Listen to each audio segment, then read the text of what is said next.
want to really see something that said, take a look at what happened.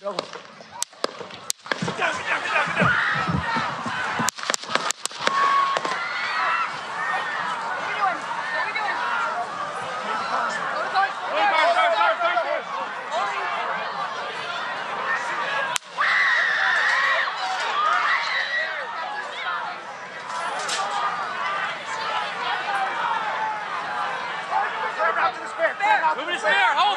When you're ready. On you. Ready. Move. Up. Move. Go. Up. Hawkeye's here. Hawkeye's here. Move it to the spare. Spare, get ready. Spare, get ready. We ready? Shooters down. Shooters down. Are we good? Shooters down. Shooters down. Are we good to move? Shooters down. We're good to move. We're clear. We're Let's clear. move. Let's move. We're clear.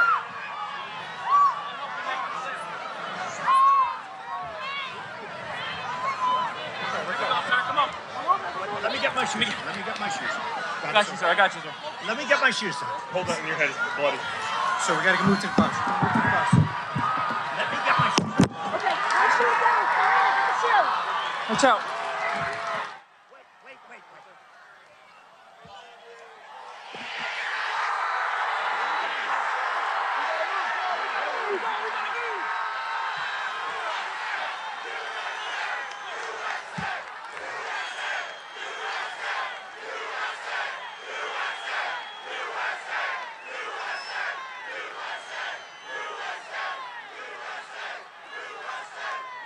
Following new developments in the assassination attempt on former President Trump over the weekend, we now know the FBI has conducted nearly 100 interviews related to Saturday's shooting. We also know they now have access to Thomas Crooks's phone. He's the suspected gunman, and they're analyzing his electronic devices. ABC News has learned that the building where Crooks fired those shots from was the staging area for some local law enforcement.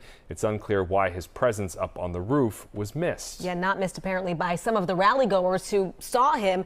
That's just one of the questions still being asked tonight. So joining us this evening is Bob Kinder. He's founder of the Kinder Group, a retired military officer and a former member of Governor Baker's security task force. Bob, thanks for your time. We appreciate it. Thanks, Ben. All right, so we're starting to get a fuller picture, but there are still plenty of questions. First off, the basic one, is it surprising to you? We've all been to events where the president is present. There's usually a wide kind of cordon of security. How could a building that's 400 feet away not be part of that security cordon? It's unfathomable to me on why they didn't secure the high ground. It is security 101. Every second lieutenant, new candidate going through training knows to secure the high ground. And I keep hearing about the perimeter. And they're talking about the inner perimeter where the magnetometer's on in. But that's really screening for pistols, perhaps knives, blunt force objects. Sure, that's one perimeter. But on an open air event, you have to look beyond that for threats such as rifles, which this individual used, car bombs, even aircraft. And what they failed to do is once they cleared the building, which I'm sure they did beforehand, they did not secure it. They didn't station someone there to ensure that it maintained security. And you'd think as the base of local law enforcement, it would have been secured. Also, people have been talking about the fact that there was a sniper team indicated they knew that was a potential threat in terms of an elevated risk, that there was someone in place. Now, President Biden has said there will be an investigation. I would imagine that's just one of the things they'll be looking at. Absolutely. The one is why you didn't secure the high ground. The second issue, I think what you're getting at, is authorities. Did individual officers at the lowest level have the authority to engage an active threat if they deemed it a threat? And you have to be able to do that instead of asking for permission. And I don't know that that was the case. The FBI is going to find out, did that individual sniper team have to call higher to ask permission to engage the threat that they saw? Or were they authorized to just make a snap decision, which is the right thing to do, understanding the commander's intent? Secret Service has one job: protect the principal. they failed miserably. Can I ask you, I've worked in Pennsylvania actually, and so I know there was probably a long tier of law enforcement agencies involved. We know there was the Secret Service, which is responsible for the safety of the event, but there was Pennsylvania State Police, there was probably local Butler Police, there were county sheriff's officers there, deputies there, and probably other towns' police helping out as well. Is it possible there was just a awful miscommunication here? Because I thought after 9/11 there was an effort made so that all law enforcement could talk to each other. There is an effort, and that effort is before events happen. So what you would want, that first of all, the Secret Service has overall responsibility. Point. The buck stops there. It stops with Director Cheeto. She's responsible for ensuring the president or the principals are protected. Secret Service cannot secure everything, so they have to rely on local law enforcement. My guess is they did not conduct a full dress rehearsal because they were lacking time, where everybody was involved. They didn't conduct a rock drill, and communications are hampered in a situation like that because networks get shut down, batteries may die, on and on and on. So you have to spread your intent, commander's intent, down to the lowest level. Let them operate independently. That did not happen here. All right, Bob Kinder, we really appreciate your insight. Thank There you. are so many questions still remaining here. Thank you. Shalom. First and foremost, I want to give all praise, all honor, and all glory unto Yahweh, Bahashem, Yahweh Shai, Bahashem, Rakak, Wadash. And next, double honors to the head apostles / elder bishops of the great millstone who teach and who rule well. Peace, blessings, and safety to all you sincere Akim. Keep pushing, keep believing, and keep the faith, regardless whether people hear or whether they forbear. All right, now this lesson is going to be going into the recent assassination attempt on DJ. All right, DJ Trump. Okay, and how that plays into prophecy. Okay, so from the videos that we saw, all right, this was definitely a staged event. All right, and it could be for a couple different reasons. Okay, this is just my predictions. All right, one, to raise political tension. Of course, you have the elections coming up in November, and something like this kind of makes him seem like an American hero. So it raises up tension between the Democratic and Republican parties. All right, and then also, on the spiritual side of that, all right, a lot of people probably are going to take this as Trump being the quote-unquote Antichrist, which I'm already seeing people come up with that theory. All right, and they're getting that from Revelation, the 13th chapter, not understanding that the beast that it's speaking of, whose deadly wound was healed, is talking about the whole Western power structure, the kingdom of the Edomites, so to speak. All right, and the second leg of the Roman Empire, all right, which consists of America, NATO, and the EU. All right, that beast, that deadly wound was healed, is talking about the Roman Empire. Okay, it was brought back through the Renaissance period, which is also known as the rebirth. All right, and now, once again, as I said, the beast system, all right, which is the fourth kingdom that will rule on the earth, according to Daniel, the 7th chapter, tells you about the four beasts, the four kingdoms that are going to rule on the earth. All right, today, that second leg of the Roman Empire is represented by America, NATO, and the EU, and all the whole conglomeration of European nations that make up the Western powers. Okay, that's what it's really talking about. But people who don't understand prophecy, they're going to think that Trump is the quote-unquote Antichrist, okay? Because they're going to read that his deadly wound was healed, and they're going to misinterpret that prophecy. All right, now, what is this going to lead into? Okay, it's going to lead into heightened emotions, hysteria, all right? And all these things, pretty much, the elites, they have something they call ordo ab chaos, which means order out of chaos, all right? So they artificially create chaos, and then they could bring in order from that, all right? In the form of new laws that take away more and more the rights of Babylonians, Americans, okay? And that's pretty much what it's going to be. And Trump himself, he also said, all right, that if he did not win this election, that there's going to be a bloodbath in America, okay? So let's go ahead and get that clip, and then from there, I'll get the scriptures. And Lord's will is edifying to the elect. During a campaign rally in Ohio on Saturday, former President Trump promised to place tariffs on cars manufactured abroad if he's reelected, and made a dire prediction of what would happen if he is not. Now, if I don't get elected, it's going to be a bloodbath for the whole. That's going to be the least of it. It's going to be a bloodbath for the country. That'll be the least of it. In response to the former president's comments, a campaign spokeswoman told NBC News Biden's policies will create an economic bloodbath for the auto industry and auto workers. A spokesman for President Biden's re-election campaign later said Mr. Trump was doubling down on his threats of political violence with that bloodbath comment. All right, so you guys saw the video. Okay, now, what is this going to bring on? What is this going to lead to? All right, this is going to lead to a time known of as Jacob's trouble. Okay, so I'm going to start here in the book of 2nd Ezra, the 15th chapter, and I'm going to start at verse 14. It says, "Woe to the world and them that dwell therein, for the sword and their destruction draweth nigh, and one people shall stand up and fight against another, and swords in their hands." Okay, so it says that one people shall stand up to fight against another, and swords in their hands.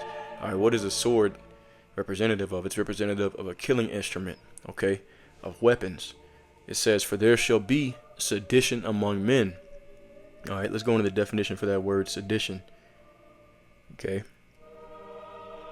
that word sedition, it says, sedition is overt conduct, such as speech or organization, that tends toward rebellion against the established order. Okay, sedition often includes subversion of a constitution and incitement of discontent toward or insurrection against established authority. All right, so people inciting one another to go up against the government. It says conduct or speech inciting people to rebel against authority or a state of monarch. All right, incitement to riot or rebel. Okay, so for there shall be sedition among men, and invading one another. All right, people are going to be breaking into each other's homes, are attacking each other. Pretty much going to be civil war here in Babylon the Great. And invading one another, they shall not regard their kings nor princes, and the course of their actions shall stand in their power. All right. It says, a man shall desire, Slaki, verse 17, a man shall desire to go into a city and shall not be able. All right, so they're going to have to shut down the cities, martial law, because of the chaos that's going on in the streets. It says, for because of their pride, the city shall be troubled, the houses shall be destroyed, and men shall be afraid. A man shall have no pity upon his neighbor, but shall destroy their houses with the sword and spoil their goods, because of the lack of bread and for great tribulation. All right. So that's what's getting ready. That's what time we're getting ready to come into, okay? And it's all because of the pride of America, the pride of the people, and really the whole world, all right? But it says, a man shall have no pity upon his neighbor, but shall destroy their houses with the sword, all right, with the weapons, and spoil their goods, meaning they're going to be breaking into each other's homes, robbing each other, pillaging, all right, for what reason? Because of the lack of bread and for great tribulation. And that's the time we're coming into, the time of great tribulation. All right, also known as Jacob's trouble. It's going to be all out chaos, mayhem, and civil war here in Babylon the Great. All right, and let's get a quick precept. The book of Mark, chapter 3. Mark, chapter 3, and verse 23. And we're going to get this in the New Living Translation. All right, it says, Yahushua called them over and responded with an illustration. How can Satan cast out Satan, he asked. All right, Esau is going to be going up against himself. Okay. A kingdom divided by civil war will collapse. And similarly, a family splintered by feuding will fall apart. And if Satan is divided and fights against himself, how can he stand? He will never survive. All right. And when it talks about Satan in this context, it's talking about a Satan-like man. It's talking about Esau, Edom. All right, the so-called white man. He's going to destroy his own kingdom and his own rulership through civil war. All right, and then also not only that, but also the Western power structure is going to be going against the Eastern power structure in World War III. Okay, starting off with Russia. All right, they're also Edomites. Okay, so the Lord is raising them up to pretty much destroy themselves. All right, so their kingdom is divided. All right, and it's going to be destroyed. And this event that took place is just adding more fuel to the fire. All right, there's already tensions over there in the Middle East. With the 1948ers, you got tensions with Ukraine and Russia. All right, these different proxy wars going on. Okay, and now we're getting ready to have our own tension going on here in Babylon the Great come this November with the elections. Okay, so it's all leading up to this point. All right, let's go to Isaiah 19:2, the Lord prophesied of this time. All right, going all the way back to Isaiah. All right, it says, and I will set Egyptians against the Egyptians. Okay, and this is actually not speaking of ancient Egypt, it's talking about spiritual Egypt, all right, which is America, because Egypt is a representative of the house of bondage. This is where the children of Israel came, and they were oppressed together, all right, according to Jeremiah chapter 50 and verse 33.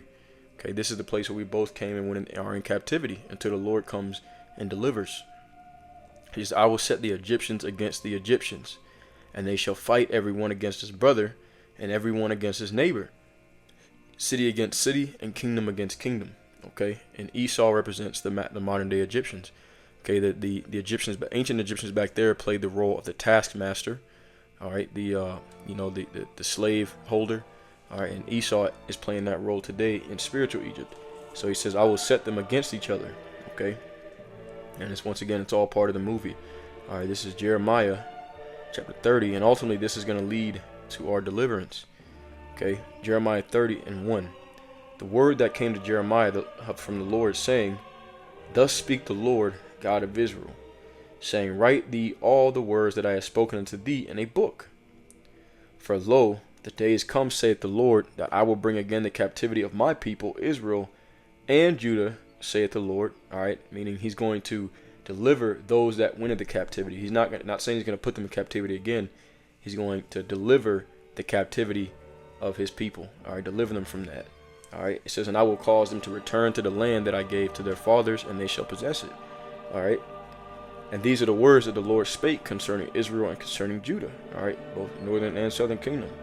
For thus saith the Lord, we have heard a voice of trembling, of fear, and not of peace. Ask ye now whether a man doth travail with child. Meaning, can men get pregnant? All right, can men deliver children?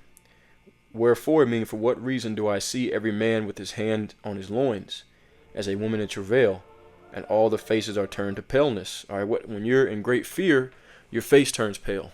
Okay, it says, Alas, for that day is great, so that none is like it. It is even the time of Jacob's trouble, but he shall be saved out of it. Okay, so this is the time we're coming into the great tribulation, also known as Jacob's trouble. All right, and with this comes deliverance of the elect. It says, For it shall come to pass in that day, saith the Lord of hosts, that I will break his yoke from off thy neck. Okay, he's going to break the yoke of Esau from off the neck of the children of Israel, and will burst thy bonds.